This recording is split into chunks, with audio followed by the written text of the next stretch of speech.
Bonjour à tous et bienvenue en ligne sur ce trois questions A. Nous avons le grand plaisir d'accueillir aujourd'hui Dominique Amirault, qui est président de la FEF, la Fédération des entreprises et entrepreneurs de France, également lui-même entrepreneur bien évidemment dans la production et le négoce de vin. Bonjour Dominique.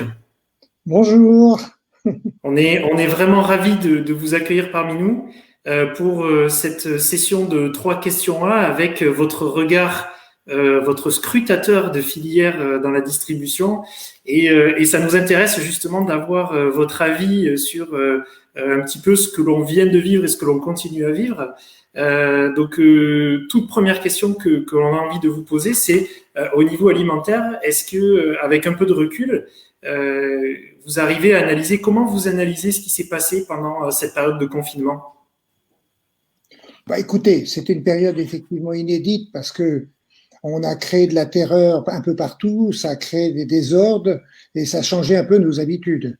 Ceci dit, nous sommes un peu en tant qu'entrepreneurs, parce que c'est ça notre racine pivotante qui nous permet de faire la différence. Nous sommes, il y a eu un peu de, comment dire, de, de, de, de turbulence et la caractéristique des entrepreneurs PME, c'est de s'adapter. Donc, on s'est adapté en tant qu'entrepreneur pour répondre aux attentes nouvelles, variées. Il y a eu beaucoup de stop and go, mais bon, la caractéristique de l'entrepreneur PME, c'est son agilité, c'est son adaptation. On ne fonctionne pas de la même manière que les grandes entreprises, on n'a pas les mêmes valeurs, donc on a tiré les voleurs pour s'adapter à la situation.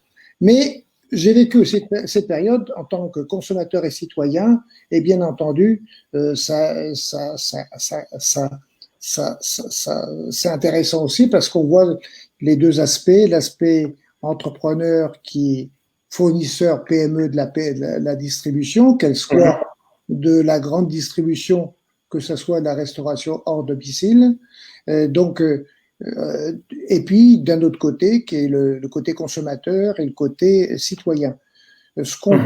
Donc pour nous, ça a été très intéressant, mais je dirais, j'en ai un petit peu marre du débat de le monde d'avant, le monde d'après. Ça va continuer, hein, ça va continuer. Il faut arrêter de se faire ce cinéma qui est fait pour les politiques. En fait, il y a des tendances lourdes depuis un certain temps qui se sont révélées, qui se sont confirmées. Et je pense que c'est ça qui est intéressant. Ça va nous permettre d'évoluer, d'innover, de créer de la valeur en répondant aux attentes qui se sont révélées pendant cette période. Hein. Des attentes dans différents domaines. Hein. Il y a une volonté d'avoir plus de transparence sur l'origine. Il faut effectivement aller dans ce sens-là parce que c'est l'attente du consommateur. Il y a une attente de savoir d'où viennent les produits, avec comment ils sont faits, parce que ça a de l'impact sur la santé. Et vous savez que l'alimentation, c'est la première des médecines, hein, si on reprend l'Hippocrate. Et d'autre part, c'est aussi la santé de notre environnement, puisque nous sommes, en tant que PME des territoires, vraiment ancrés dans les territoires. Et donc, ce qui fait notre typicité, notre différence, c'est d'exprimer ce que sont nos territoires. Donc, il ne faut pas les empoisonner. Donc, il faut absolument préserver ces terroirs qui créent notre authenticité et qui font qu'on est sincère, on est perçu comme sincère. Et donc, c'est important d'aller dans ce sens-là. Il y a une vraie attente du consommateur qu'on a beaucoup inquiété pendant cette période. Aujourd'hui, et par chance, c'est que pour le consommateur, la PME, il a confiance dans les marques PME et il est extrêmement prudent, méfiant vis-à-vis des grandes marques qui sont personnalisées, qui font beaucoup de communication pour faire croire ce qu'elles ne sont pas, alors que la PME, elle est incarnée, et la dimension humaine, elle est ancrée, enracinée dans les territoires. Et on connaît tous une PME auprès de chez soi, c'est la proximité, c'est le local, c'est les circuits directs, etc. Alors pour nous, c'est une grande opportunité, c'est une très grande chance, et en même temps, c'est une contrainte. On n'a pas le droit d'être déceptif, il faut qu'on réponde à tout ça. C'est ça. Alors du coup, donc on a bien compris la notion d'agilité et d'adaptabilité de l'entrepreneur. On a compris aussi que l'entrepreneur PME était en réponse à des attentes, à des craintes, voire des peurs de la part des consommateurs. Et alors justement, selon vous, quel rôle a ou doit avoir la distribution en lien avec justement ces comportements alimentaires, alors soit qui sont confortés, soit qui sont émergents? Ben, je pense que, alors, de façon traditionnelle, il y a un déséquilibre dans nos filières entre l'amont et l'aval. Mhm. L'amont est très automatisé, très atomisé, avec Mhm. beaucoup de paysans et beaucoup de PME, et l'aval est très concentré, et ce sont des grandes entreprises, des grandes marques d'une part, et d'autre part, des regroupements dans la distribution qui sont très importants, ce qui fait un déséquilibre et qui crée une relation, comment dire, un rapport de force qui conduit souvent à des conflits. Alors nous, Mhm. on a tout fait par des accords directement avec les enseignes pour qu'ils ne nous traitent pas de la même manière que les grandes marques, que nous ne sommes pas, que nous admirons, et que nous sommes pas, nous sommes autre chose, nous n'avons pas les mêmes valeurs, les mêmes façons Mhm. de fonctionner. Donc on a négocié de façon collaborative avec nos clients un mode de relation très collaboratif. Et je pense que c'est vers cela qu'on doit aller maintenant parce que nous sommes totalement convaincus que la création de valeur dont on parle tant, notamment à la suite des états généraux de l'alimentation, Oui. pour pouvoir mieux distribuer la valeur qui est créée par les filières, il faut Mhm. la créer. Donc, et ça peut se faire dans la collaboration. Dans le conflit, on détruit de la valeur. Donc, Mhm. je pense qu'aujourd'hui, on doit aller vers des relations commerciales beaucoup plus collaboratives, comme nous le faisons depuis une dizaine d'années à la FEF, en faisant tous les ans des accords annuels contractuels avec nos clients. Je pense que c'est comme ça la condition, et ça doit nous faire évoluer. Plus on travaille de façon collaborative et ensemble, plus on peut créer de la valeur pour coller aux attentes des consommateurs et des citoyens. Alors, je dis des consommateurs parce que faut arrêter, il n'y a pas qu'un seul type de consommateur.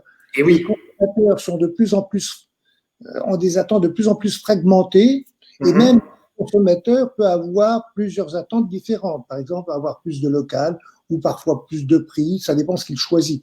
Donc, ça nous oblige, nous, avec les magasins, de travailler ensemble pour essayer d'adapter les assortiments à ces attentes, c'est-à-dire qu'il faut être de plus en plus pointu, de plus en plus personnalisé, et c'est un vrai enjeu de création de valeur qui va changer les habitudes. Or, on ne peut pas le faire dans le conflit, on peut le faire que dans la collaboration. Et c'est ce pourquoi nous militons. D'accord. Donc, en résumé, une relation avec la distribution qui doit être la plus collaborative possible, justement pour aussi, par rapport à ce que vous disiez sur la première question, justement pour aussi avoir cette flexibilité, cette adaptabilité-là, pour répondre justement à ces différents comportements alimentaires qu'il peut y avoir. Il peut y avoir autant de comportements alimentaires qu'il y a de consommateurs au final. Et alors justement, dernier point, dernière question que l'on va vous poser, c'est quel lien on peut établir entre distribution et démarche de reconnaissance produit, notamment au niveau du consommateur, selon vous? Alors, il faut bien voir que le consommateur n'est pas un enfant. Il faut le responsabiliser. Il a des attentes qu'il faut respecter. Et donc, nous-mêmes, on doit s'inscrire dans le cadre d'une économie responsable, etc. Et ça, plus que des labels produits, c'est une démarche d'entreprise pour pouvoir permettre le rapprochement de l'un vers l'autre. Donc, Mhm. il y a plus de notre côté écouter ceux qui nous achètent et de leur côté, ils veulent plus de transparence sur les produits qu'ils achètent. Il Mhm. faut absolument, c'est pour ça qu'on a créé ce label PME+. Et ce label PME+, c'est pas une norme supplémentaire. Une norme, c'est développer la bureaucratie, faire respecter des procédures. On a vu les dégâts que ça pouvait faire pendant la crise. Non, c'est un comportement d'écoute et de dialogue. Et il faut dire ce qu'on fait et faire ce qu'on dit. Parce que c'est une obligation. Et si on ne le fait pas, on va être déceptif. on fait pas, on n'est pas dans le cadre d'une démarche responsable, et c'est le cas puisque nous sommes ISO 26000, nous sommes pas en train de dire des choses parce qu'on a mauvaise conscience de ne pas l'être. Faire un peu trop de RSE et faire que de la communication, c'est un peu du ripollinage, c'est faire croire aux gens des mensonges. L'APP en elle-même n'a pas les moyens de communiquer de cette manière, donc il suffit qu'elle soit sincère, authentique. Elle épouse ses territoires parce que les gens en veulent, se rapproche de ses consommateurs avec les magasins pour pouvoir répondre à leurs attentes.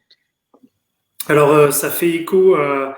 Je suis en train de lire un commentaire suite à votre intervention de la part d'un primeur qui donc commercialise des fruits et légumes dans son magasin et qui écrit de manière… J'entends plus.